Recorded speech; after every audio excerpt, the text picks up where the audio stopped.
Muthoot ஃபினான்ஸோட Q1 வந்திருக்கு. இது ரொம்பவே நல்ல ஒரு Q1 வந்து அமைஞ்சிருக்கு. 90% வந்து அவங்க நெட் ப்ராஃபிட் வந்து அப்பா இருக்கு. ஆனா revenue and then sales wise வரும்போது சேமா தான் வந்து இருக்கு. அனலிஸ்ட் எக்ஸ்பெக்ட் பண்ணது 1642 கோடி வந்து ப்ராஃபிட் வந்து பண்ணலாம் அப்படின்னு சொல்லி எக்ஸ்பெக்டேஷன் பண்ணாங்க. பட் இவங்க பண்ணது வந்து 2046 கோடியா வந்து இருக்கு. சோ எப்படி வந்து இந்த ப்ராஃபிட் வந்து ஏறுச்சு அப்படின்னு சொல்லி பார்க்கலாம். இங்க கோல்ட் லோனுக்கான டிமாண்ட் வந்து அதிகமா வந்து இருக்கு. கோல்ட் லோன் வந்து அதிக பேர் வந்து விற்கிறாங்க அப்படின்னு சொல்லிட்டு இவங்களே வந்து பதிவு பண்றாங்க.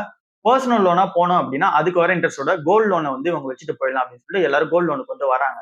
அண்ட் தென் இப்போ கோல்ட் லோன்ல இருக்க இன்னொரு பிளஸாவும் வந்து இருக்கு. போன வருஷம் 100 கிராம் அவங்க இப்போ அக்கௌண்ட்ல வைக்கிறாங்க, அதாவது கோல்ட் லோன் வைக்கிறாங்க அப்படின்னா 5 லட்ச ரூபா வந்து தந்திருப்பாங்க முத்தூட் பினான்ஸே.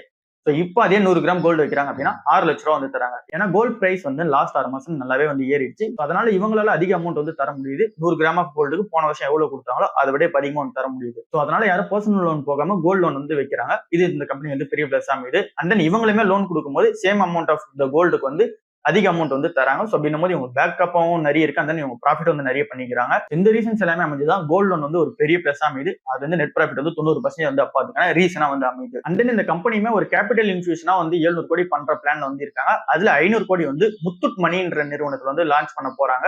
அதை இன்ஃபியூஷன் வந்து பண்ண போறாங்க. இந்த முத்தூட் மணி வந்து என்ன மாதிரியான கம்பெனி அப்படின்னா வெஹிக்கல் லோன்லாம் தர ஒரு கம்பெனியா இருக்காங்க முத்தூட் மணி. ஸோ அதுல ஒரு 500 கோடியும் 200 கோடி ரூபா வந்து முத்தூட் ஹோம் ஃபின்ல வந்து லான்ச் பண்ண போறாங்க. ஸோ அப்படின்னா வந்து முத்தூட் ஹோம் ஃபினான்ஸ் தான் ஹவுசிங் லோன் கொடுக்குற அந்த ஒரு நிறுவனம். அதுல வந்து ஒரு 200 கோடி ரூபா வந்து இன்ஃபியூஷன் பண்ண போறாங்க. இதுதான் ஓவரால் முத்தூட் ஃபினான்ஸ் இருக்கு அப்டேட்டா இருக்கு.